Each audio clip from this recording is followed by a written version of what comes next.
अरुण गोविल 22 तारिख दिन गस्त रहिबो।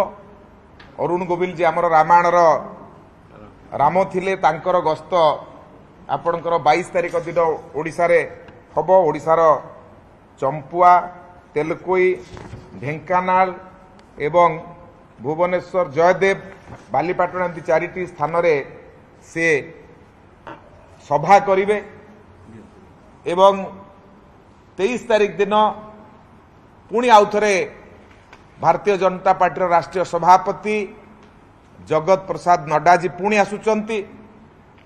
करंजिया धामनगर बड़चणा एवं बालीकुदा ये 4टी जगार सभा करिवे। से भाव में हेमंत विश्व शर्मा 23 तारिख दिन आसुचंती। से देवगढ़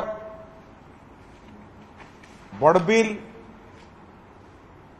चौद्वार बड़म्बा एमती 4टी स्थान रे सभा करिवे एवं योगी आदित्यनाथ से 23 तारिख दिन आसुचंती। गोटे जनसभा चिलिका आउ गोटे जनसभा सालेपुर महांगार जो मध्यवर्ती अंचल कुड़िया से पड़िया रे करिवे।